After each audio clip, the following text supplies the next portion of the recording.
Hey guys, how are you all? Welcome back to my channel. So, today we are gonna see, what if Luffy accidentally built a harem across the Grand Line, Luffy X Massive Harem, Part 2. So before we start, please subscribe to our channel and like this video, so let's begin the video. The Going Merry sailed through surprisingly calm waters, a welcome change after the chaos of Tempest's End. The sky was clear, the wind steady, and for once the Grand Line seemed almost peaceful.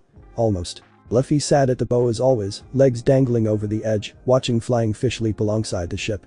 Behind him, the crew went about their daily routines with practiced efficiency, despite being crammed into a vessel far too small for 13 people. Nami and Mirage were plotting their course, heads bent over chart spread across a barrel. Zoro trained on the main deck, his three swords cutting through the air in precise patterns. Arya had joined him, the two warriors pushing each other to improve.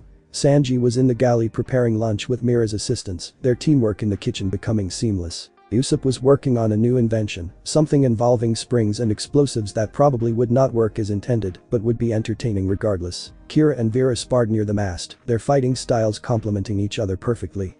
Melody sat on the upper deck, composing a new song, her fingers moving over her strange instrument.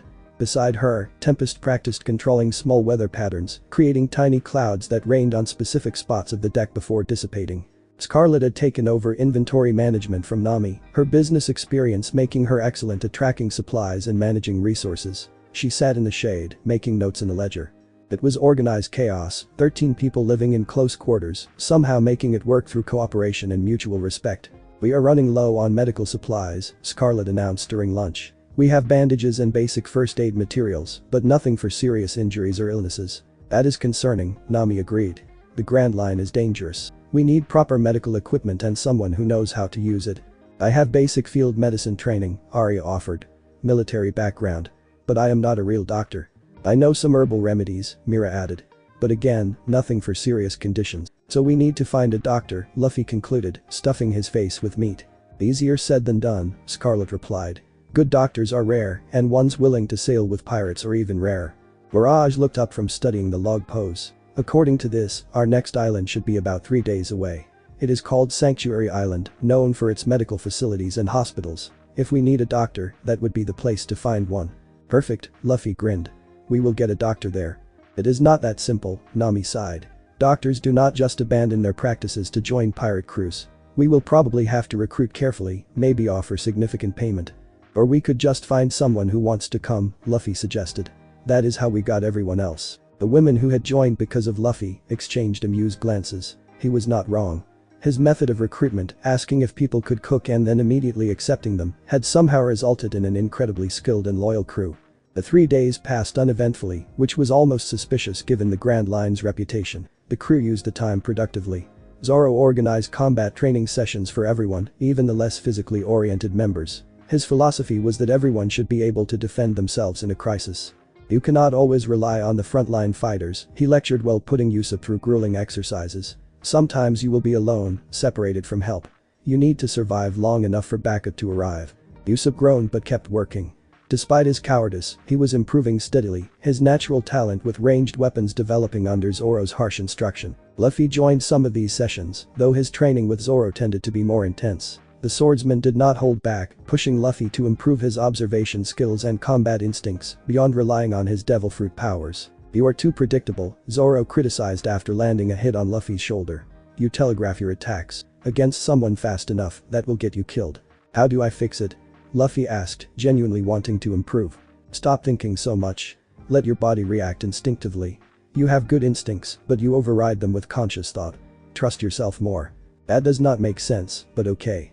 Despite the apparent contradiction, Luffy understood what Zoro meant. He started trying to fight more instinctively, letting his body move without conscious planning. It was difficult, going against his natural tendency to enthusiastically announce his attacks, but he was getting better. The women watched these training sessions with interest. Seeing Luffy push himself to improve, watching him take hits and get back up with a grin, it reinforced why they had chosen to follow him. He did not just talk about getting stronger. He worked for it constantly. Melody and Tempest continued their collaborative practice, finding new harmonies between song and storm. They discovered that certain melodies could summon specific weather effects. A soft lullaby brought gentle rain. An energetic march created strong winds. A haunting ballad summoned fog. "This is incredible," Tempest breathed after successfully creating a localized thunderstorm that dissipated exactly when Melody's song ended. I have more control now than I have had in decades. We work well together, Melody agreed. Our devil fruits complement each other perfectly. They were becoming close friends, bonding over their shared musical abilities and devil fruit powers. It was a reminder that the crew was not just about following Luffy. They were forming genuine connections with each other, creating a family. On the evening of the third day, Sanctuary Island appeared on the horizon. Even from a distance, they could see it was different from the previous islands. White buildings with red crosses marked hospitals scattered across the landscape. The architecture was clean and practical, designed for function rather than aesthetics. The harbor was busy but orderly, ships docking and departing with efficient precision.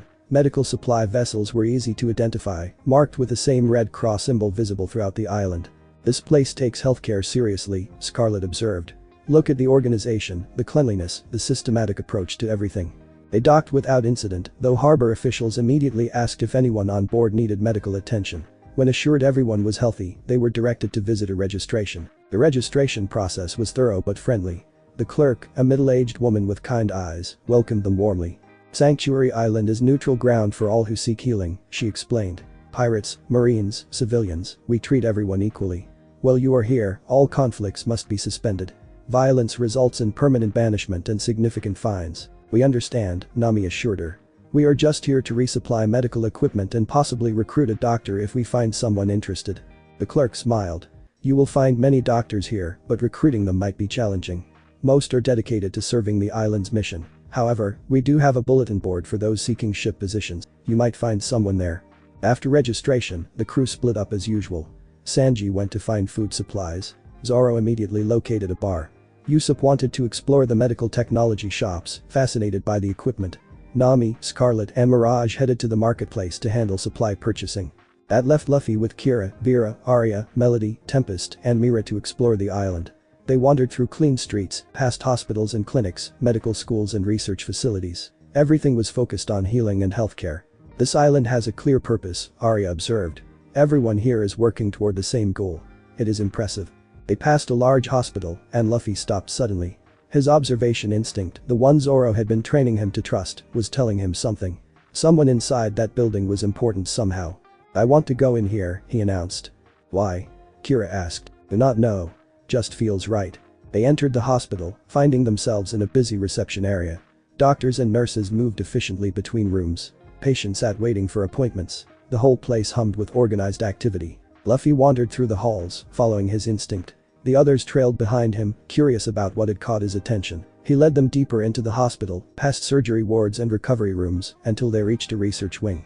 The commotion drew their attention. Raised voices came from behind a closed door, one angry and authoritative, the other defensive but firm. "You're wasting resources on impossible cases," the angry voice shouted. "That patient should have been declared terminal weeks ago.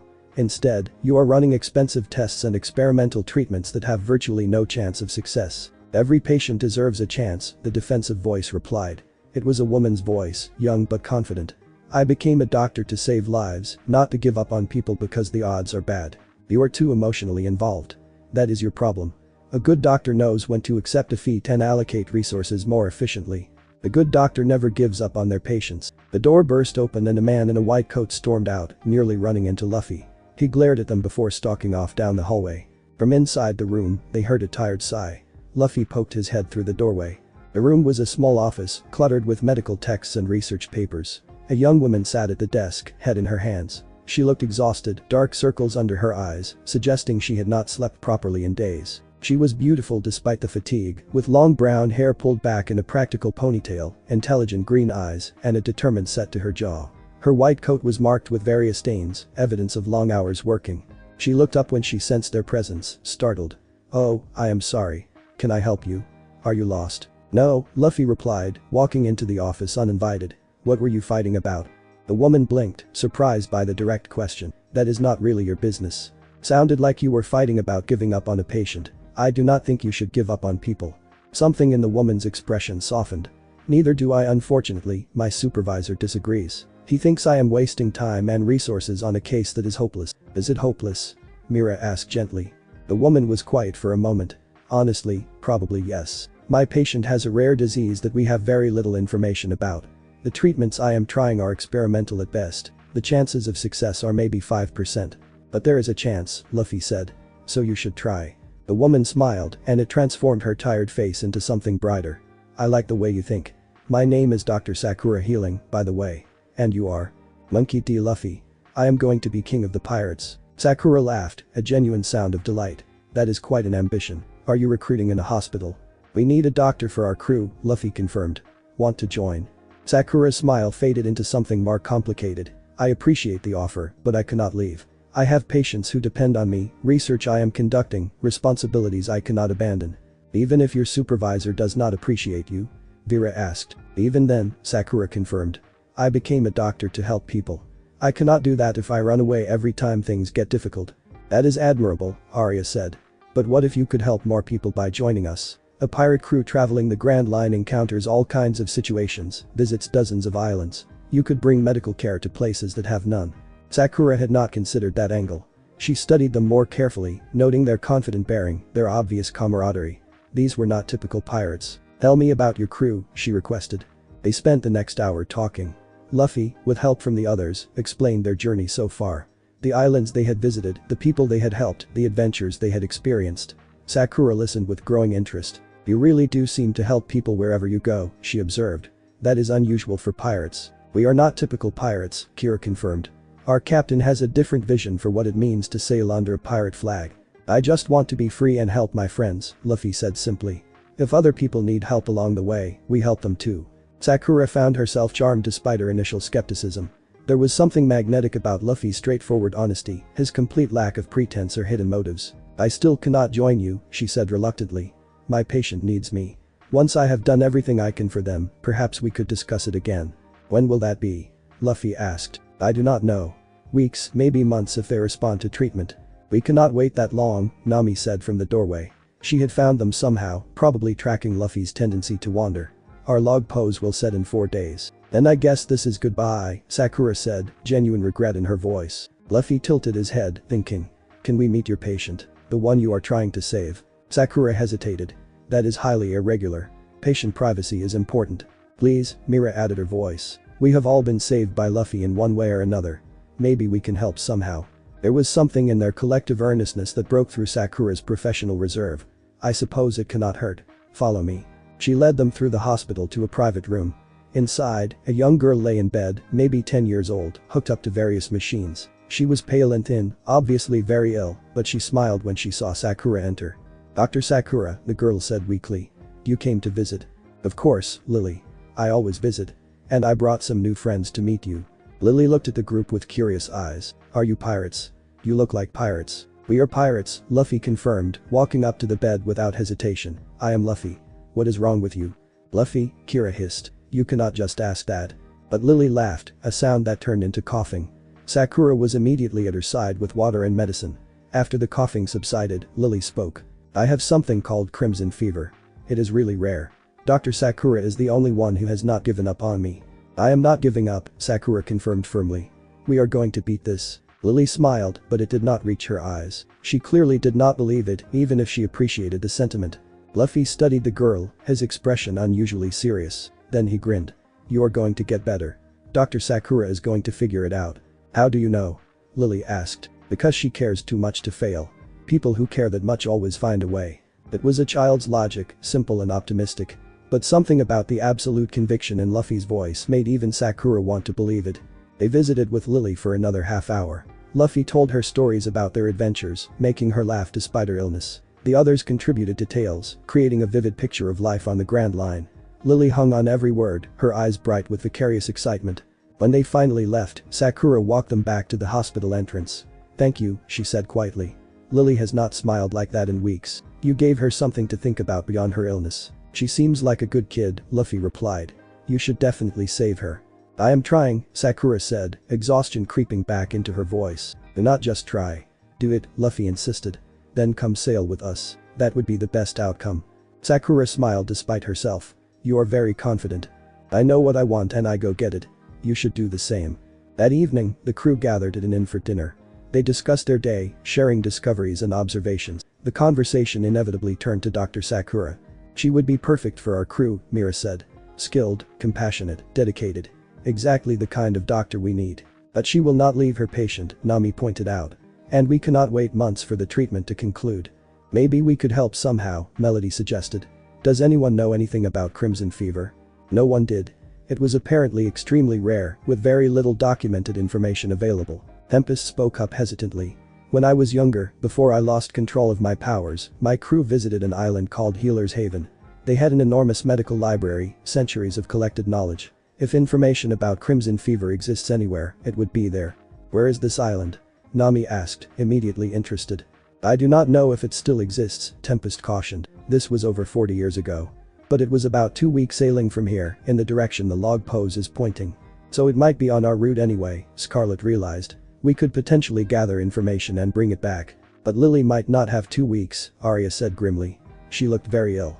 Then we need to work faster, Luffy declared. We will find the information, bring it back, and Dr. Sakura will save Lily. Then she will join our crew. The logic was simple, the plan optimistic to the point of foolishness. But somehow, coming from Luffy, it sounded achievable. The next day, Luffy returned to the hospital alone. He found Sakura in her office, surrounded by medical texts, desperately searching for some treatment option she had missed. Still trying? He asked from the doorway. Sakura looked up, surprised. Luffy. What are you doing here? Wanted to talk to you. My friend Tempest knows about an island with a huge medical library. We are going to go there, find information about crimson fever, and bring it back to you. Sakura stared at him. You are going to sail to another island, search through a library, and return here, all to help a patient you just met. Yep. Why? Because Lily deserves a chance. And because I want you to join my crew. Saving Lily helps with both those things. Sakura felt tears prickling her eyes. She was so tired, so frustrated, so close to giving up despite her brave words. And here was this strange pirate boy offering hope like it was the simplest thing in the world. What if we cannot find anything? What if Healer's Haven does not exist anymore? What if the information is not there? Then we will try something else, Luffy replied. But we have to try. That is what you said, right? Every patient deserves a chance. Using her own words against her made Sakura laugh through her tears. You are something else, Monkey D. Luffy. I know, he agreed cheerfully. So we are going to do this. You keep Lily alive, and we will get you the information you need. How long will you be gone? Tempest said about 2 weeks to get there, maybe another week to search the library and return. 3 weeks total. Sakura calculated quickly.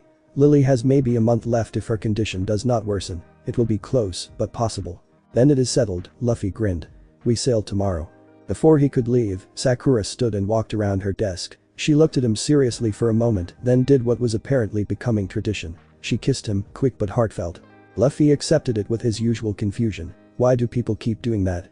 Because you give us hope when we have none, Sakura replied softly. Because you care about strangers without expecting anything in return. Because you are extraordinary and you do not even realize it. I just want to help, Luffy said, genuinely puzzled. I know. That is what makes you special. The crew spent the rest of the day gathering supplies and preparing for the journey. Nami purchased medical texts from Sanctuary Island that might help Sakura in the meantime. Sanji stocked up on food. Usopp bought materials for his inventions. Everyone contributed to making the Going Merry ready for another voyage. That evening, Sakura came to the docks. She brought gifts for the journey, medical supplies they might need, and a detailed list of everything she knew about crimson fever to help focus their research. Thank you, she said to the assembled crew. You are doing more for me and Lily than I can ever repay. We are not doing it for payment, Kira assured her. We are doing it because it is right. And because our captain decided we should, Vera added with a smile. Once Luffy sets his mind on something, it happens. Sakura looked at Luffy, who was already on the ship, ready to depart. How did you all end up following him? The 7 women who had joined because of Luffy exchanged knowing looks. That is a long story, Scarlet said. But the short version is that he saved us in one way or another, showed us possibilities we had not considered, and made us want to be part of his journey. He has a gift for inspiring loyalty, Arya agreed. And affection, Melody added quietly. Sakura thought about her own growing feelings for this strange rubber boy. After only 2 days, she found herself thinking about him constantly, replaying their conversations, remembering his smile and his absolute confidence. She understood why these women had joined him. She was already halfway to making the same choice herself. The Going Merry departed with the morning tide. Sakura stood on the docks, watching until the ship disappeared over the horizon. Then she returned to the hospital, to Lily, with renewed determination. If Luffy believed they could save her patient, then she would believe it too. She would keep Lily alive, would do whatever it took, until the Straw Hats returned. On the ship, Luffy stood at his usual spot at the bow. Behind him, Tempest was giving Nami and Mirage detailed directions to Healer's Haven, trying to remember landmarks and ocean currents from 40 years ago. This is a crazy plan, Nami muttered. Sailing to an island that might not exist, searching for information that might not be there, racing against time to save a girl we barely know. But you are doing it anyway, Zoro observed, sharpening his swords nearby. Of course I am. Luffy decided this is what we are doing. She said it with resignation, but there was also pride in her voice. This was who they were. This was what the Straw Hat Pirates did. They helped people, took on impossible tasks, and somehow made it work. The 7 women gathered on the upper deck that evening, their usual meeting spot. Tempest's addition had expanded their circle, but the dynamic remained the same. So, Vera said. Luffy is doing all this to recruit a doctor he just met. A doctor who is beautiful, intelligent, and clearly already developing feelings for him, Kira added. The pattern continues, Scarlet agreed with amusement. I noticed how she looked at him, Melody confirmed. And how she kissed him before we left. We are going to need a significantly bigger ship, Arya said. Possibly a fleet at this rate. They laughed together, the sound carrying across the dark water. They were not bitter or jealous. They had accepted this aspect of following Luffy. He inspired devotion in people, especially women, often without realizing it. Do you think she will join? Mira asked. If we save her patient, definitely, Tempest replied. Luffy will have given her the greatest gift a doctor can receive. The chance to save a life they thought was lost. Then we have to succeed, Kira said firmly. Not just for the girl, but for Dr. Sakura too. She deserves this victory after fighting so hard. 7 hands joined in the center of their circle, a pact renewed. They would find the information, they would save Lily, they would bring Dr. Sakura into their family. Because that was what they did. They supported Luffy's decisions, helped achieve his goals, and welcomed new members into their growing crew. The journey to Healer's Haven took exactly 2 weeks, just as Tempest had predicted. The island appeared on the horizon on the morning of the 15th day, and it was magnificent.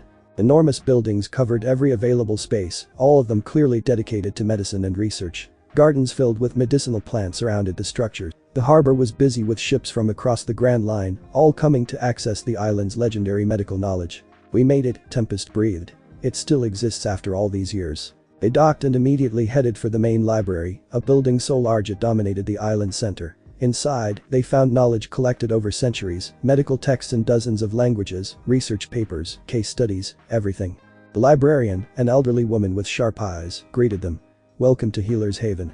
What knowledge do you seek? Everything about crimson fever, Nami replied, showing her the notes from Dr. Sakura. The librarian's expression turned grave. Crimson fever. That is indeed rare. We have perhaps 3 or 4 documented cases in our entire collection. Follow me. She led them deep into the library, to a section dedicated to rare diseases. The information on crimson fever was limited as expected, but it existed. Treatment protocols that had worked in some cases. Experimental medicines that showed promise. Detailed case studies of patients who had survived. This is it, Mira said excitedly. This is what Dr. Sakura needs. They spent 3 days in the library, copying everything relevant, making detailed notes, consulting with medical experts on the island who could provide additional context. The librarian was incredibly helpful, connecting them with doctors who had actually treated crimson fever patients decades ago. One of these doctors, an ancient man who had to be nearly 90, shared crucial information. The key is not fighting the disease directly, he explained. Crimson fever adapts to direct treatment. You have to support the patient's own immune system, give the body what it needs to fight naturally while managing symptoms. The patients who survived did so because their doctors focused on supportive care rather than aggressive intervention. This was exactly the kind of insight Dr. Sakura needed. They documented everything, thanked everyone who had helped, and prepared to depart. The return journey was faster, pushed by favorable winds that Tempest carefully maintained. Melody sang songs of speed and safe passage. Everyone was focused on one goal, getting back to Sanctuary Island before it was too late. They arrived on the 23rd day since their departure. Luffy leaped off the ship before it even fully docked, running toward the hospital with the copied research. The others followed at a more reasonable pace, carrying additional materials. Luffy burst into Sakura's office to find her asleep at her desk, surrounded by books and notes. She looked worse than before, having clearly not been taking care of herself. He gently shook her shoulder. Dr. Sakura. We are back. She jolted awake, confusion giving way to shock when she recognized him. Luffy. You are back already? We found it. All the information about crimson fever. How to treat it. Tears streamed down Sakura's face as she grabbed the research papers, reading frantically. This is it. This is exactly what I needed. The supportive care approach. I was so focused on fighting the disease directly that I missed the obvious answer. So you can save her? Luffy asked. I can save her, Sakura confirmed, her voice breaking with emotion. Thanks to you, I can save her. She stood and hugged Luffy tightly, overwhelming gratitude pouring through her. He awkwardly patted her back, not really understanding the depth of what they had just accomplished. Over the next week, Sakura implemented the new treatment protocol. The change in Lily was dramatic. Color returned to her cheeks. Her energy improved. The medical readings showed significant progress. On the 7th day, Lily sat up in bed without assistance for the first time in months. On the 10th day, she walked around her room. On the 14th day, Sakura declared her officially on the path to full recovery. The entire hospital celebrated. Lily's case had become known to everyone, a symbol of why they did this work. Seeing her recover was validation for every doctor who refused to give up on difficult cases. Luffy visited Lily regularly during the recovery period. He told her stories, made her laugh, gave her something to look forward to beyond her medical treatments. They became genuine friends, the sick girl and the pirate captain. "You saved my life," Lily said during one visit. "How can I ever thank you?" "Get better and live a great life," Luffy replied. "That is all the thanks I need. When I grow up, I am going to be a doctor like Dr. Sakura. I am going to save people like you saved me." "That sounds perfect." On the day the log pose finally set, 3 weeks after their return, Sakura came to the docks. She carried a medical bag and wore traveling clothes. Her decision was obvious before she said anything. "I am coming with you," she announced. "Lily is going to fully recover. My supervisor can handle her continuing care. And you gave me a gift I can never repay by staying here. You showed me what it means to truly fight for your patients, to never give up even when the odds are impossible. I want to learn more of that. I want to sail with you and bring medical care to people who need it across the Grand Line." "Can you cook?" Luffy asked with a grin. Sakura laughed. "No, but I can keep you all alive when you do stupid dangerous things. That seems more important." "Welcome to the crew," Luffy declared. Sakura boarded the Going Merry, joining the other women who had made the same choice. They welcomed her warmly, already understanding why she was here. "That makes 8 of us," Kira said quietly to the others. 8 women following the same captain. "And probably not the last," Vera predicted. "Definitely not the last," Melody agreed. The Going Merry pulled away from Sanctuary Island. Sakura stood at the railing, watching Lily wave from the dock. The girl was smiling, healthy, alive. Everything Sakura had fought for. "Thank you," she whispered, not sure if she was thanking Luffy, the crew, or fate itself. Luffy appeared beside her. "Ready for adventure. More ready than I have ever been for anything." "Good, because the Grand Line is crazy and we are going to have so much fun." He grinned at her, open and honest and full of excitement. Sakura felt her heart skip, understanding completely why 8 other women had fallen for this impossible boy. The Going Merry sailed on, her crew now numbering 14. The ship was dangerously overcrowded. They desperately needed a bigger vessel, but they were together and they were heading toward their dreams, and that made everything worthwhile. Somewhere ahead, more adventures waited. More islands to explore, more people to help, more challenges to overcome. And quite possibly, more women to join the crew. But that was tomorrow's story. Tonight, they celebrated their newest member and the life they had saved together.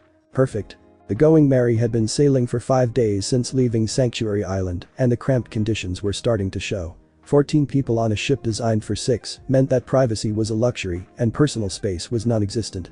Arguments broke out over minor things, tempers flared more easily, and even the most patient crew members were feeling the strain. "We need a bigger ship," Nami declared for what must have been the 100th time. "This is unsustainable. We are literally tripping over each other."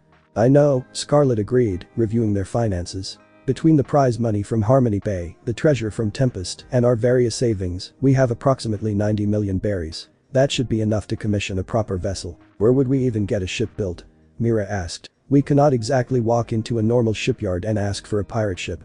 There are shipwrights who work with pirates," Arya said. "Neutral craftsmen who build vessels without asking questions. We just need to find one."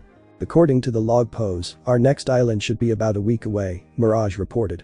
"It is called Crossroads Port, supposedly a major trading hub where anything can be bought or sold. If we are going to find a shipwright, that would be the place." "Then we wait 1 more week," Nami sighed. "We can survive 1 more week." That assessment proved optimistic. On the 2nd day after that conversation, tensions finally boiled over. It started small, Sanji and Zoro arguing over something trivial, which was normal. But instead of ending with their usual insults and moving on, it escalated. Other crew members took sides, voices raised. The crowded conditions turned a minor disagreement into a major conflict. "Enough," Luffy's voice cut through the chaos. He rarely used his captain voice, the tone that reminded everyone he was in charge, but when he did, people listened. "Everyone shut up and sit down. We are going to talk about this." The crew gathered on the deck, tension thick in the air. Luffy stood before them, his usual carefree expression replaced with something more serious. "I know everyone is frustrated," he began. "I know we are too cramped and that is making everyone annoyed. But we are a crew. We are family. we do not fight each other like this. It is hard to be patient when we are living on top of each other, Usopp muttered. I know. That is why we are getting a new ship as soon as possible. But until then, we need to work together better. Everyone needs to give each other space and be more understanding. He looked at each crew member in turn, his dark eyes sincere. You all chose to sail with me. I did not force anyone. If being on this crew is too hard, you can leave at the next island and I will not be mad. But if you stay, then you have to commit to making it work. No one spoke for a moment. Then Kira stood. We are not leaving, she said firmly. Any of us. We chose this path and we are sticking with it. You are right, we need to be more patient with each other. The others nodded agreement. The tension did not disappear completely, but it eased. They were reminded of why they were here, what they were working toward together. That evening, the 8 women who had joined because of Luffy gathered at their usual meeting spot. The atmosphere was different tonight, more serious. That was close, Vera said quietly. We almost tore ourselves apart over nothing. Living in such close quarters is affecting everyone, Sakura observed with her medical perspective. Stress, lack of privacy, insufficient personal space, these are all factors that increase conflict. We need to be more conscious of it, Melody agreed. Support each other more actively, give people room when they need it. Agreed, Scarlet said. We set the tone for a lot of the crew dynamics. If we are patient and cooperative, others will follow our example. Speaking of crew dynamics, Arya said carefully. We should probably discuss what happens when we get a bigger ship. More space means more opportunity for privacy, which means we each might seek more individual time with Luffy. Is that going to be a problem? Mira asked nervously. It could be, Kira admitted. If we are not careful, we could end up competing for his attention. That would destroy everything we have built. So we make another pact, Tempest suggested. Even on a bigger ship with more privacy, we do not monopolize Luffy's time. We share equally, and we respect each other's moments with him. The 8 hands joined in the center, a promise made and accepted. What they did not know was that Luffy was awake in the men's quarters, thinking about similar concerns. He might be oblivious to romantic feelings, but he was not stupid about crew dynamics. He had noticed the 8 women often spent time together, had observed how they looked at him sometimes, even if he did not understand what it meant. Zoro, who was also awake, spoke into the darkness. You know they are all in love with you, right? People keep saying that, Luffy replied. But I do not really get what it means. It means they want to be with you in a way that is different from friendship. Romantically. But they are my crew. That is the most important thing. Zoro sighed. You are hopeless. Just try not to hurt any of them, okay? They are good people and they deserve better than having their feelings ignored. I am not ignoring them. I care about everyone on this crew. That is not the same thing, but whatever. Go to sleep. The next several days passed more peacefully. The crew made conscious efforts to be more patient with each other, to give space when needed, to communicate better. It helped that the weather was good and sailing was smooth, reducing overall stress. Luffy spent time with different crew members, though he did not realize he was being more equally distributed among the 8 women. One day he would help Sakura organize the medical supplies. The next he would listen to Melody practice new songs. Then he would watch Kira and Vera train. Then ask Tempest about weather patterns. He did this naturally, drawn to whoever seemed interesting in the moment. He had no idea it was preventing jealousy and maintaining balance. On the 6th day, they encountered another ship. This one flew a pirate flag, a skull with crossed swords behind it. The vessel was larger than the Going Merry, better armed, and clearly built for combat. Pirates, Nami observed tensely. And they are heading straight for us. Should we run? Usopp asked nervously. We could probably outrun them with Tempest's help, Mirage calculated. But they seem determined to intercept us. Then we see what they want, Luffy decided. If they attack, we fight. If they want to talk, we talk. The pirate ship pulled alongside them, and a woman's voice called across the water. Ahoy, Going Merry. Permission to come aboard for a parley. The voice was strong and commanding, clearly accustomed to authority. Luffy considered, then nodded. Okay, come over. The gangplank was extended between the ships. A woman crossed, followed by 2 crew members who stayed slightly behind her in a guard position. The woman was impressive. She stood nearly 6 feet tall, with a powerful build that spoke of years of combat experience. Her hair was cut short and dyed a brilliant purple. She wore practical armor over dark clothing, and 2 cutlasses hung at her hips. Her eyes were a striking gold color, scanning the Going Merry's crew with professional assessment. But what really stood out was her presence. She carried herself with absolute confidence, the bearing of someone who knew her own worth and power. My name is Captain Violet Stormbreak, she announced. I have a bounty of 120 million berries, and I command the largest pirate fleet in this section of the Grand Line. I have been hearing stories about Monkey D. Luffy and his unusual crew. That is me, Luffy confirmed. What do you want? Violet smiled, and it was the smile of a predator. I want to test you. Stories say you are strong, that you defeated Scarlet Crimson in single combat, that you won the Grand Melee at Harmony Bay without serious injury. I want to see if the stories are true. You want to fight me? Luffy's eyes lit up with excitement. I want to challenge you, Violet clarified. If you win, you earn my respect and I will leave you alone. If I win, you and your crew join my fleet under my command. We are not joining anyone's fleet, Nami said immediately. We are an independent crew. Then your captain should not lose, Violet replied smoothly. Luffy was already grinning. Okay, let us fight. This sounds fun. Luffy, wait, Kira started, but he was already moving. They cleared space on the deck. Violet's guards returned to her ship, as did most of the Going Merry's crew, giving the combatants room. Only Zoro stayed close, ready to intervene if Violet tried anything dishonorable. The rules are simple, Violet explained, drawing her cutlasses. First blood, knockout, or surrender. No killing. Agreed. Agreed, Luffy confirmed. They faced each other across the deck. Violet moved first, incredibly fast for someone her size. Her cutlasses flashed in synchronized strikes, forcing Luffy to dodge rather than block. She was good, better than most opponents Luffy had faced. Her technique was flawless, honed through years of combat. She pressed the attack relentlessly, giving Luffy no time to counter. But Luffy was not worried. He was learning her patterns, adapting to her speed, finding the rhythm of her fighting style. This was what he loved about fighting strong opponents. The challenge, the growth, the pure thrill of combat. Gum pistol. His fist shot forward between her strikes. Violet twisted, barely avoiding it, her eyes widening with respect. She had not expected him to find an opening so quickly. You are better than I expected, she admitted, increasing her speed. You are really strong too, Luffy replied cheerfully. This is great. They fought across the deck, neither gaining a decisive advantage. Violet's swordsmanship was superior, but Luffy's devil fruit powers made conventional attacks difficult to land. His rubber body absorbed impacts and bent around her blades. The crew watched with varying levels of concern. The 8 women who loved Luffy were particularly tense, though they trusted his abilities. He is playing with her, Arya observed quietly. He could end this whenever he wants. Why does he not? Mira asked. Because he is enjoying the challenge, Zoro answered. Luffy loves fighting strong opponents. He will not finish it until he has learned everything he can from her. 5 minutes into the fight, Violet began to realize the same thing. This boy was not fighting at full strength. He was testing her, learning from her, treating this as a training exercise rather than a serious battle. It should have insulted her. Instead, she found it thrilling. When was the last time someone had been strong enough to play with her? Years, at least. Show me what you can really do, she demanded, pouring more power into her strikes. Luffy's expression shifted, becoming more focused. Okay. He stopped dodging and started attacking. Gum Gatling. His fists became a blur, forcing Violet onto the defensive.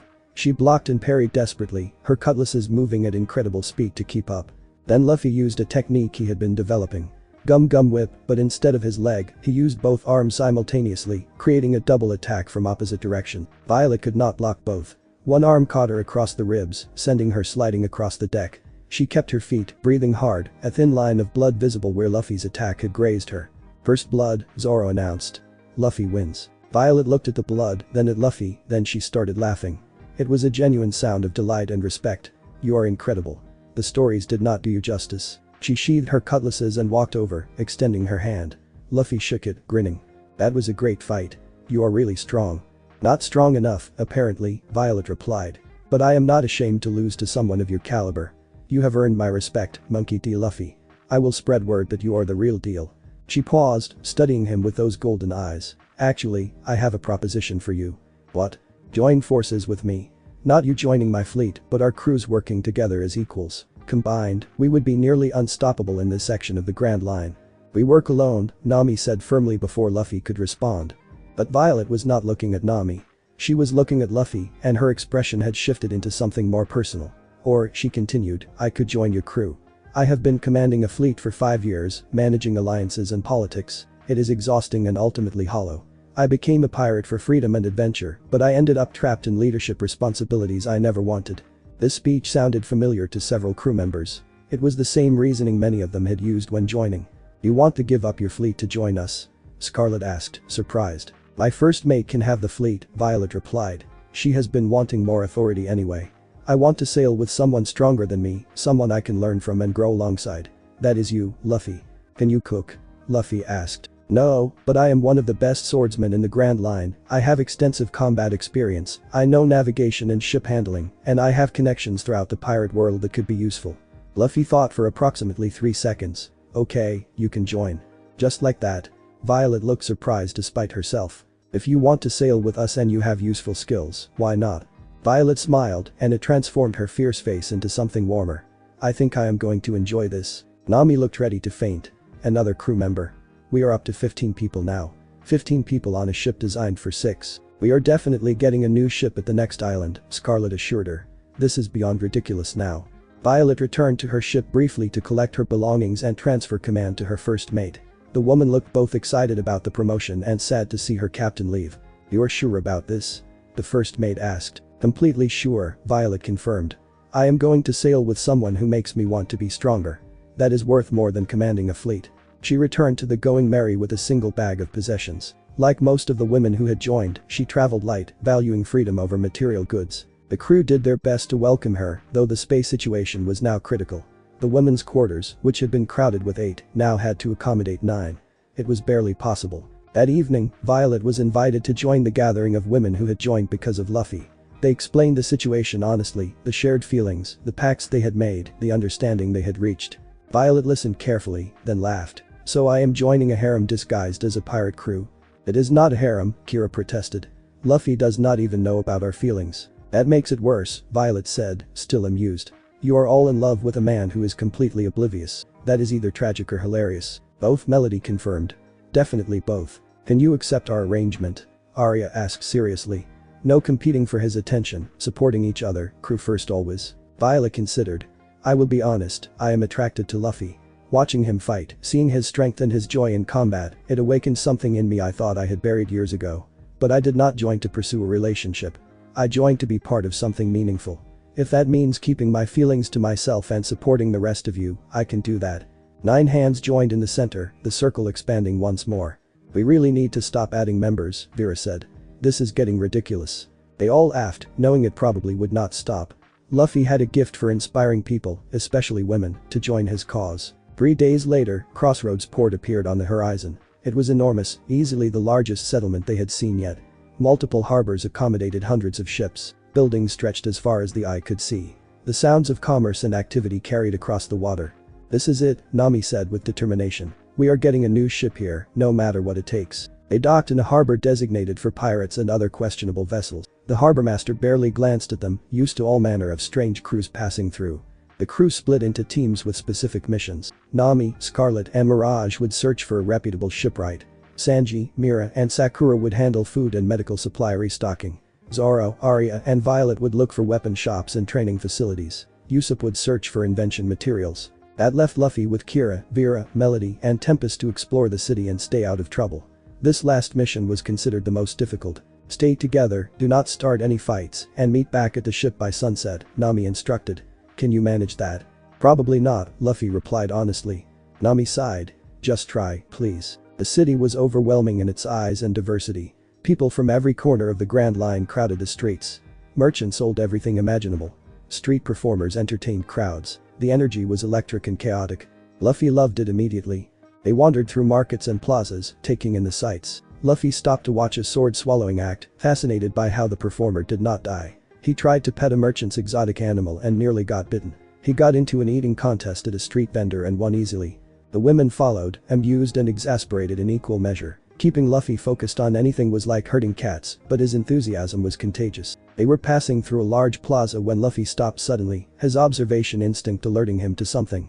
His expression became serious, the way it did when he sensed danger or something important. What is wrong? Kira asked, immediately on guard. Someone is watching us, Luffy replied quietly. Someone strong. A man stepped out from the crowd, and immediately everyone recognized danger. He was tall and lean, dressed in a marine captain's coat, but his bearing suggested he was more than a typical officer. His face was hard, scarred from combat, and his eyes were cold. Monkey D. Luffy, the man said, his voice carrying clearly despite the crowd noise. I am Captain Ironside of the Marines. You are under arrest for piracy. Not interested, Luffy replied simply. It was not a request, Ironside said. He gestured, and suddenly they were surrounded. Marines appeared from the crowd, at least 30 of them, all armed and ready for combat. This is an ambush, Vera realized, drawing her swords. Run, Kira said urgently. We need to get back to the ship. But Luffy was not running. He was studying Captain Ironside, recognizing a strong opponent. The Marine captain had the same quality Luffy sensed in all truly dangerous fighters. You guys run, Luffy said. I will handle this. We are not leaving you, Tempest protested. Go get the others and prepare the ship, Luffy insisted. I will be fine. This guy is strong, and I want to fight him. Luffy, Melody started. Trust me, Luffy cut her off, his captain voice emerging. Get everyone ready to sail. I will come back. The four women hesitated, but ultimately obeyed. Luffy was their captain, and when he gave direct orders in that tone, they followed them. They disappeared into the crowd, moving quickly toward the docks. Luffy turned his full attention to Captain Ironside and his marines. Just you and me then? Ironside asked. Luffy grinned. Sounds fun. The marines attacked first, rushing forward with weapons drawn. Luffy moved through them like a ghost, his combat instincts enhanced by months of Zoro's training. He did not waste movements, each strike precisely targeted to disable without killing. Within 2 minutes, 20 marines lay unconscious or groaning on the ground. The remaining 10 backed away nervously. Captain Ironside watched with cold approval. You have some skill. Let us see how you fare against a real opponent. He moved faster than any marine Luffy had fought before. His fist, coated in what appeared to be black metal, slammed into Luffy's stomach. The impact actually hurt, which surprised Luffy. His rubber body should have absorbed the blow. Armament hockey, Ironside explained. A technique that allows me to bypass devil fruit defenses. Your rubber body is useless against me. Luffy grinned wider. This was going to be a real fight. They clashed in the center of the plaza, drawing a crowd. Civilians watched from safe distances as pirate and marine battled. Ironside's armament hockey allowed him to hurt Luffy, but Luffy was faster and more creative. Gum Gatling. Dozens of punches flew toward Ironside. The marine captain blocked most with his hockey-enhanced arms, but several got through, driving him backward. You are stronger than your bounty suggests, Ironside admitted. The world government will need to update your threat level. I do not care about bounties, Luffy replied. I just want to be free. Freedom is an illusion for criminals, Ironside stated coldly. The only freedom is within the law. That is stupid. Real freedom means choosing your own path. They fought for another 10 minutes, neither gaining a decisive advantage. Ironside's hockey and technique matched Luffy's devil fruit powers and natural ability. But Luffy was enjoying himself, learning about this new hockey thing, adapting his fighting style in real time. Finally, Luffy decided to end it. He had learned what he needed, and his crew was waiting. He gathered power, stretching his arms back as far as they would go. Gum Bazooka. The attack came with everything he had. Ironside raised his arms to block, hockey coating them completely. The impact when Luffy's palms connected created a shockwave that shattered windows across the plaza. Ironside flew backward, crashing through a merchant's stall and into a building wall. He slumped down, conscious but clearly defeated. Luffy did not wait to see if he would get back up. He ran toward the docks at full speed, his rubber legs propelling him faster than any normal person could manage. He arrived to find the Going Merry ready to sail, crew assembled and waiting. The moment he jumped aboard, Nami ordered them to cast off. What happened? She demanded as they pulled away from the dock. Fought a marine captain, Luffy explained. He had this weird black metal coating that let him hurt me even though I am rubber. Armament hockey, Violet said grimly. That is advanced combat technique. You're lucky you won. It was fun, Luffy replied. I want to learn how to do that too. As they sailed away from Crossroads Port, alarms began ringing across the city. Marines mobilized, but too late. The Going Merry was already beyond their reach, wind filling her sails, carrying her toward open water. In the plaza, Captain Ironside pulled himself from the rubble. He wiped blood from his mouth, respect and determination warring in his expression. He pulled out a Den Mushi, the communication snail used by Marines. This is Captain Ironside, he spoke into it. I have engaged Monkey D. Luffy in combat. Update his threat assessment immediately. His current bounty of 30 million berries is severely understated. I recommend increasing it to at least 100 million. There was a pause on the other end. Then a voice responded. Confirmed. New bounty posters will be issued within the week. What about his crew? They are unusual, Ironside reported. He has at least 14 members, 9 of them women. Several demonstrated combat capability. I recommend issuing bounties for the entire crew. Understood. Provide detailed descriptions for the bounty posters. Ironside spent the next hour describing each crew member he had observed. By the end of the week, the Straw Hat Pirates would be famous across the Grand Line. But for now, on the Going Merry, the crew had more immediate concerns. They had left Crossroads Port without acquiring a new ship, which meant they were still dangerously overcrowded. This is a disaster, Nami said. We were supposed to get a bigger vessel. Now we are leaving without one. We had to leave, Violet pointed out. Staying would have meant fighting the entire Marine garrison. Scarlet had been quiet, studying her notes. I might have a solution. While searching for shipwrights, I learned about a place called Shipwright Sanctuary. It is a neutral island dedicated entirely to shipbuilding and repair.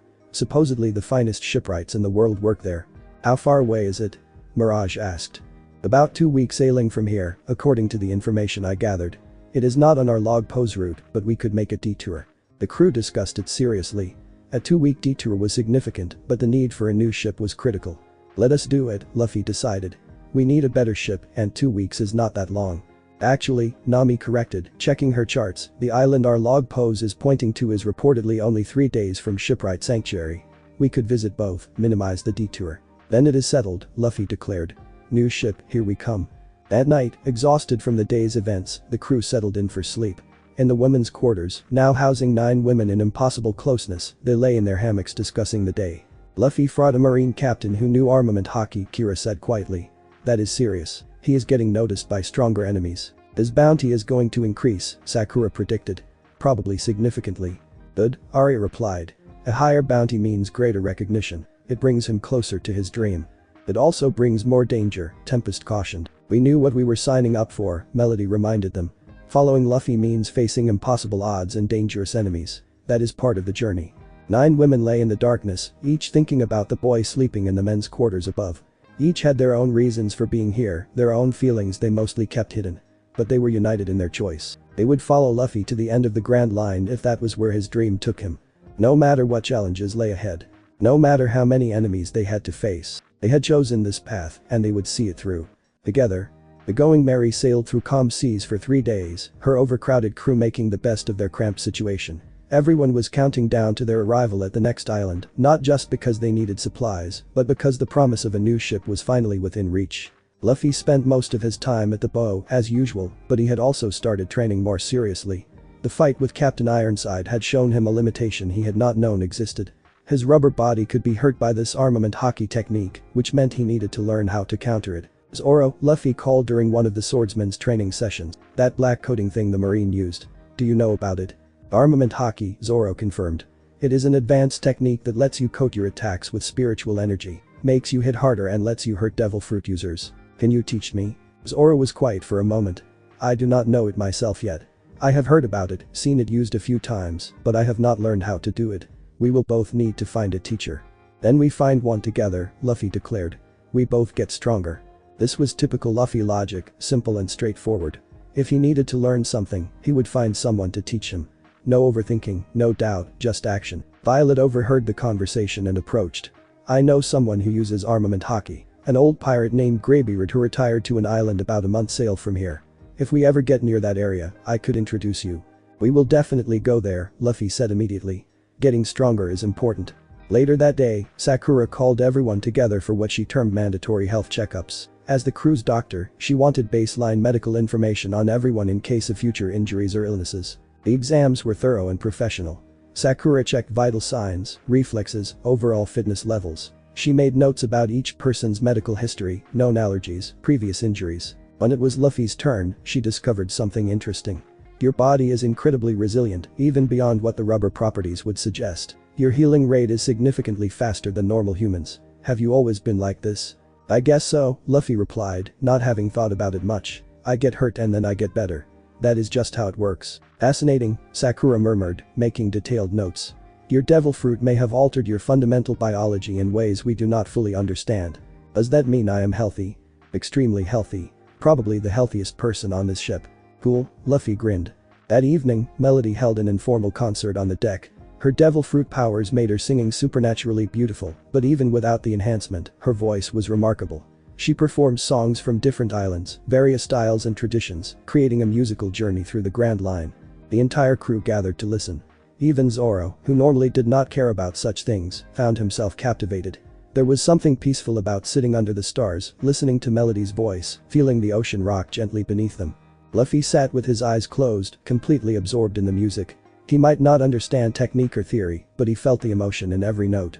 When Melody sang happy songs, he wanted to dance. When she sang sad songs, he felt something heavy in his chest. After the concert, Melody found Luffy still sitting at the bow, looking at the stars. Did you enjoy it? She asked, settling beside him. It was amazing, Luffy replied sincerely. Your singing makes me feel things I do not have words for. That is the highest compliment a musician can receive, Melody smiled. Music is about communicating emotions that language cannot express. They sat in comfortable silence for a while, shoulder to shoulder, watching the stars reflected in the dark water. Luffy, Melody said eventually. Can I ask you something? Sure. Do you ever think about what comes after? After you become king of the pirates and find the One Piece? Luffy considered the question seriously. Not really. I am focused on getting there. After that, I guess I will figure out what comes next. You live very much in the present. Is that bad? No, Melody replied softly. It is actually beautiful. Most people are so worried about the future or regretful about the past that they forget to experience now. You do not have that problem. Now is all that matters, Luffy agreed. Yesterday is done and tomorrow has not happened yet. So I focus on today. Melody felt her heart swell with affection. She leaned over and kissed his cheek, soft and brief. Thank you for letting me be part of your today. Luffy smiled at her, open and honest. You make my todays better. She left him alone with his stars, her heart full. Loving Luffy was both wonderful and frustrating. He gave so much of himself without realizing it, made people feel valued and important, but remained completely oblivious to deeper romantic feelings. But she would not trade it for anything. Being part of his crew, sharing his journey, was worth every moment of unacknowledged affection. The island appeared on the morning of the third day, exactly when Mirage had predicted. It was called Azure Peak, named for the enormous blue-tinted mountain that dominated its center. The settlement was built around the mountain's base, a prosperous-looking town with busy docks and well-maintained buildings. They registered at the harbor without incident, though the official raised an eyebrow at their crew size versus ship capacity. You folks need a bigger vessel, he observed. We know, Nami replied tiredly. We are working on it. The crew disembarked, grateful to stand on solid ground and have some space to spread out. They found an inn that could accommodate them, though it required renting multiple rooms. The cost was significant, but after weeks of being cramped on the ship, everyone agreed it was worth it. How long until the log pose sets? Luffy asked. 2 days, Mirage reported. Then we can head to Shipwright Sanctuary. So we have 2 days to explore and resupply, Nami said. Let us make the most of it. The crew split up with their usual efficiency. Luffy ended up with Kira, Sakura and Tempest, wandering through the town's market district. The local specialty was apparently metalwork and craftsmanship. Shops displayed everything from simple tools to elaborate sculpture. Luffy was fascinated by a blacksmith shop, watching the craftsmen work heated metal with hammer and anvil. The rhythmic clanging was almost hypnotic. The blacksmith noticed his audience and grinned. Interested in smithing, young man? It looks cool, Luffy replied.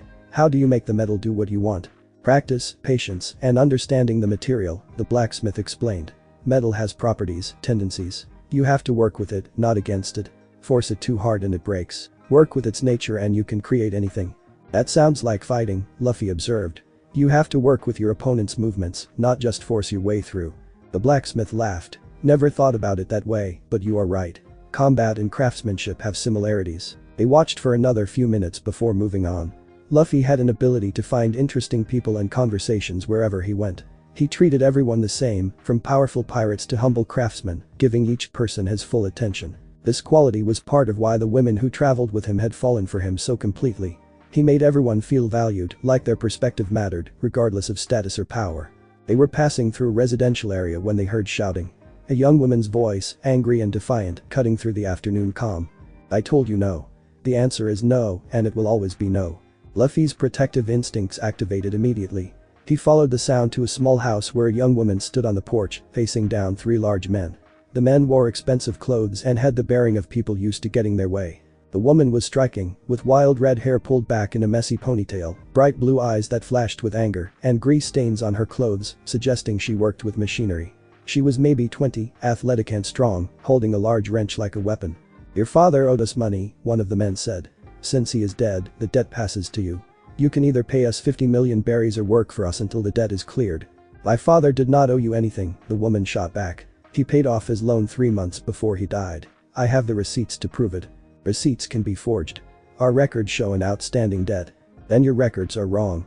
The lead man's expression darkened. You can cooperate or we can make this difficult. Luffy had heard enough. He walked up the path to the porch, casual and unhurried. Hey, leave her alone.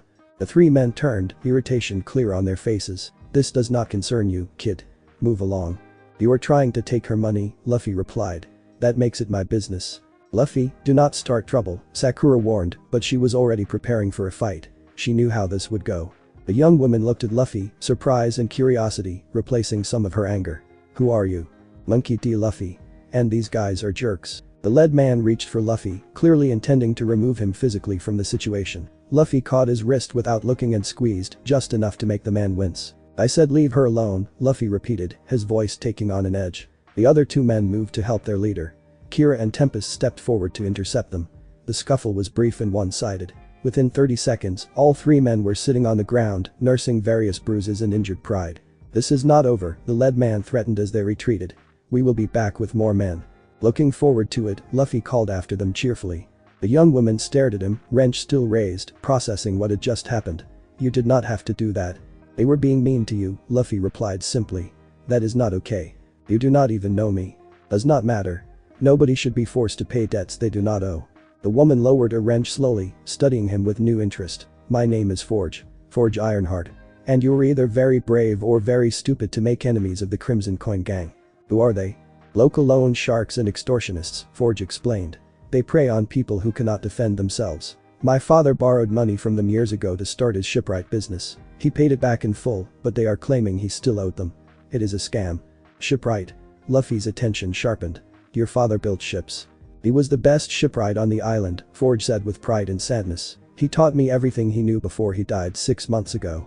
Now I run his workshop, building and repairing ships." "We need a ship," Luffy declared. "A big one for our crew. Can you build us one?" Forge blinked at the sudden shift. "I mean, yes, I can build ships. But a full vessel from scratch takes months and costs tens of millions of berries. Do you have that kind of money and time?" "We have the money," Sakura confirmed. "About 90 million berries saved up. And we can wait if we need to." 90 million, Forge's eyes widened. "That is serious money. What kind of ship are you looking for?" "Something big enough for 15 people comfortably, with proper quarters, a good galley, medical bay, storage, everything a crew needs for long voyages." Forge's mind was already working, visualizing designs and calculations. "I could do that. It would take 3 to 4 months though, working full-time. And the cost would be around 80 million berries for materials and labor." "We can do that," Luffy said immediately. "Wait," Kira interjected. "We cannot stay in one place for 4 months. We have destinations to reach, adventures to have. Then we commission the ship and come back for it later," Tempest suggested. "Leave a deposit, Forge builds it, and we return when it is ready." "That could work," Forge agreed. "I would need 40 million upfront for materials, the rest on delivery." "Nami is going to want to negotiate the terms," Sakura said. "But this sounds promising." "There is one problem though," Forge admitted. "If the Crimson Coin Gang keeps harassing me, I will not be able to work effectively. They will sabotage the project or worse. Then we deal with them," Luffy stated. "Where is their boss?" "You cannot just fight an entire criminal organization," Forge protested. "Why not? We have done it before." Kira sighed. "He really has. Multiple times." Forge looked at these strange people who had appeared out of nowhere to help her. A rubber boy with absolute confidence, a martial artist who moved like water, a doctor with kind eyes, and a woman who seemed to have weather responding to her emotions. "Who are you people?" "We are the Straw Hat Pirates," Luffy replied proudly. "And we are going to help you." "I did not ask for help." "Too bad. You are getting it anyway." Despite herself, Forge smiled. "You are completely insane, you know that." "People keep saying that." Over the next hour, they returned to the inn and gathered the whole crew. Luffy explained the situation with his typical brevity and lack of detail. Nami filled in the gaps, having gotten a more complete picture from Sakura. "So you want us to fight a criminal gang so we can commission a ship from a woman you just met?" Nami summarized. "Yep," Luffy confirmed. Nami looked at the ceiling, silently asking for patience. Then she looked at Forge. "Can you really build us a ship worth 80 million berries?" "I can build you a ship worth twice that," Forge replied confidently. "My father was a master, and I inherited his skills. Give me the specifications and a timeline, and I will create something magnificent." Nami studied her for a long moment, her merchant instincts assessing truthfulness. Finally she nodded. "Okay. We will deal with your gang problem and commission the ship. But I am negotiating the contract terms." "Fair enough," Forge agreed. The Crimson Coin Gang operated out of a large building near the docks, part casino and part headquarters. They controlled most of the illegal activity on Azure Peak, from gambling to protection rackets to loan sharking. The crew approached in the evening, when the casino was most active. Luffy walked through the front door without hesitation, his crew behind him. The casino floor went quiet as they entered. Gamblers stopped mid-bet. Dealers paused their games. Everyone recognized the trouble walking through the door. A man approached, well-dressed and radiating authority. He was older, maybe 50, with silver hair and cold eyes. "I am Silver Vance, owner of this establishment. You are not welcome here." "Are you the boss of the Crimson Coin Gang?" Luffy asked directly. "I prefer the term businessman, but yes. And you are the pirates who interfered with my collection efforts this afternoon." "That was unwise." Your guys were trying to steal from Forge. That is wrong.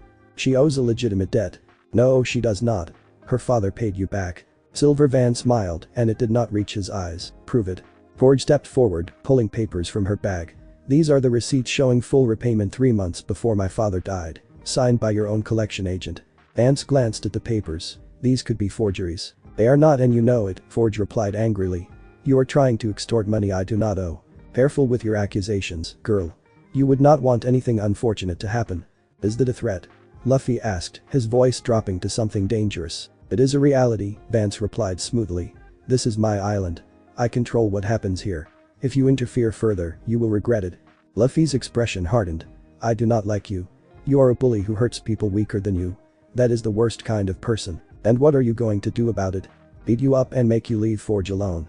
Vance laughed. You think you can fight your way through my entire organization? I have 50 men in this building alone. Then they better all attack at once, because otherwise this will be over too quick.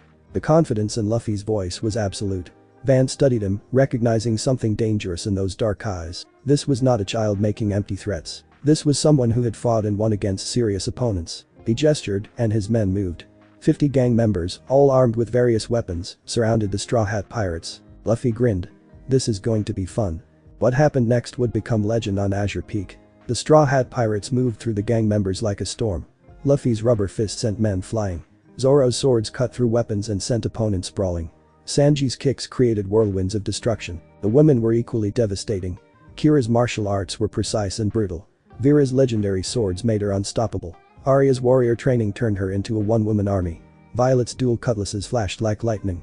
Scarlet used her blood manipulation to create barriers and weapons. Melody's songs put enemies to sleep or filled allies with renewed energy. Tempest summoned localized winds that knocked gang members off their feet. Sakura proved she was not just a doctor, using pressure point strikes to disable opponents. Even Mira and Mirage contributed, Mira with surprising strength and Mirage with illusions that confused and disoriented enemies. Usopp stayed back, using his slingshot to pick off targets from range, each shot perfectly aimed to disable without killing. The fight lasted less than 10 minutes. 50 gang members lay unconscious or groaning across the casino floor. The Straw Hat Pirate stood among them, barely winded. Silver Vance had watched it all with growing horror. He reached for a weapon, but Luffy was suddenly in front of him, moving faster than Vance could follow. You are done hurting people on this island, Luffy said quietly. Forge does not owe you anything.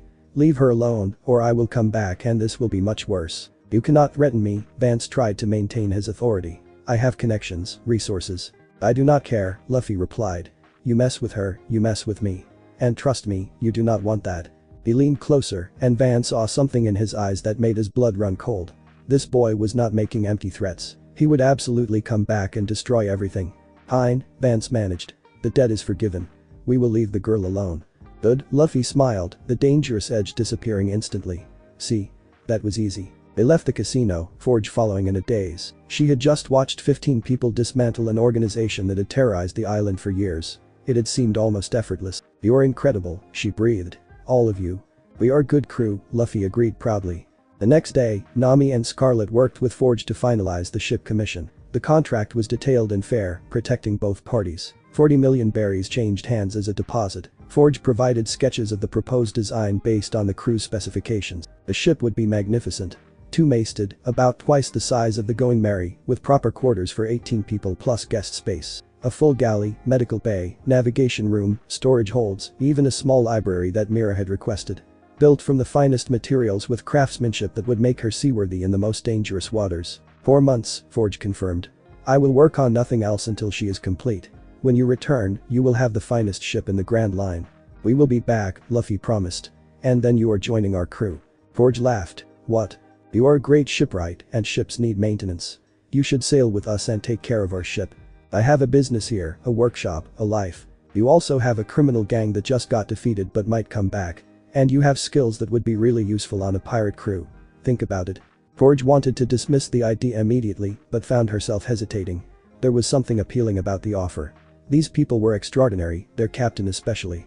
Sailing with them would be an adventure unlike anything she could experience staying on Azure Peak. I will think about it, she said carefully. Ask me again when you come back for the ship. Luffy grinned. Okay. But you are going to say yes. How do you know? Because everyone does eventually. The crew departed Azure Peak the next morning, the log pose having set during the night. Forge stood at the docks watching them leave, a strange feeling in her chest. She had known these people for less than 2 days, but they had changed her life completely. The Going Merry sailed towards Shipwright Sanctuary, 3 days away according to the charts. The crew was excited about seeing the legendary island of Shipwrights, even though they had already commissioned their new vessel. That evening, the 9 women gathered as usual. Violet raised the obvious point. Luffy recruited another woman. That blacksmith, Forge. He told her to join when we come back. She has not agreed yet, Kira pointed out. She will, Arya predicted. I saw how she looked at him. Same way we all looked at him when we first decided to join. So potentially 10 women, Sakura mused. This is getting absurd. I kind of love it though, Melody admitted. We are creating something unique here. A crew united by shared purpose and shared affection for our captain. Who remains completely oblivious, Tempest added with amusement. That is part of his charm, Scarlet said. He treats everyone the same because he genuinely does not notice the romantic attention. There is something pure about that. Do we expand our pack to include Forge if she joins? Mira asked. Absolutely, Vera confirmed. Same rules, same understanding. We support each other and the crew comes first. 9 hands joined in the center, with an invisible 10th place held open for the woman who would probably join them in 4 months. Above deck, Luffy stood at the bow, completely unaware of the conversation happening below. He was thinking about the new ship, about learning armament hockey, about all the adventures still waiting ahead. Zoro joined him, 3 swords at his hip as always. You know you are building a harem, right? People keep saying that word. What does it mean exactly? It means you have a bunch of women who want to be with you romantically, all at the same time. But they are my crew. That is different. Zoro sighed. You are hopeless. I am going to be king of the pirates, Luffy replied, as if that was relevant. And probably have the strangest crew in history while doing it. Luffy grinned. That sounds perfect. The Going Merry sailed through the night, carrying her crew towards Shipwright Sanctuary and whatever adventures waited there. Behind them, on Azure Peak, Forge sat in her workshop surrounded by ship designs, already knowing she would say yes when they returned. Ahead of them, the Grand Line stretched endlessly, full of mystery and danger and possibility. And somewhere in the future, a magnificent ship waited to be built, a vessel worthy of carrying the future king of the pirates and his impossible crew. But that was months away. For now, they had tomorrow to face, and the day after that, and all the days beyond. Together, as a crew, as a family, as something unique and special that the world had never quite seen before. Exactly as it should be. Thanks for watching my video, and have a lovely day, see you next time, till then sayonara.